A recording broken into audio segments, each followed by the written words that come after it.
regulasyon.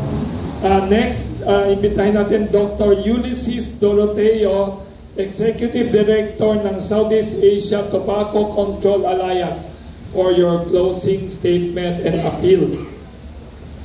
Sa darating pong halalan, alalahanin po natin ang mga nagsulong ng interest po ng tobacco industry.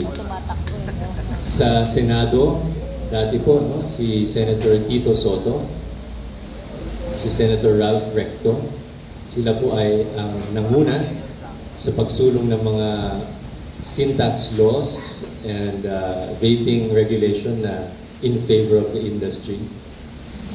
Magpapangalan na tayo.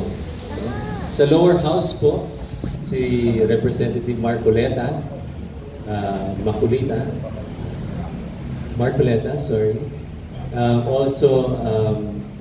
ngayon ay Mayor ng Legazpi, si Alfredo Garbin, dating congressman, dating congressista din, Sharon Garin, and Wes Gatchalian, na ngayon ay Mayor ng Valenzuela. So, talagang pinush po nila. Congressman Rufus Rodriguez din po, sa Cagayan. So these are names we do not want to see on the ballot kasi they do not protect our children. Let me not echo kung ano sinabi ni Ralph, pero bigyan po natin ng konting look back into history. Kasi malaking problema po ang tobacco at nicotine. Kagaya po ng leaded fuel and leaded paints po sa ating kalusugan dati. Sa mga nakakaalala pa, ang ating pintura at ating mga gasolina ay may lead.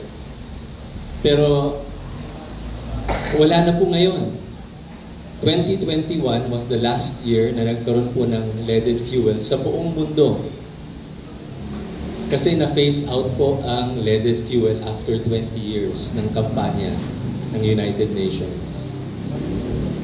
Umaasa po tayo na kaya rin po natin na isang araw makakita po tayo ng Pilipinas, makakita tayo ng planeta na wala pong produktong tobacco at nicotine na nakaka-apekto sa kalusugan ng mga kabataan at karapatan ng mga kabataan. Salamat po.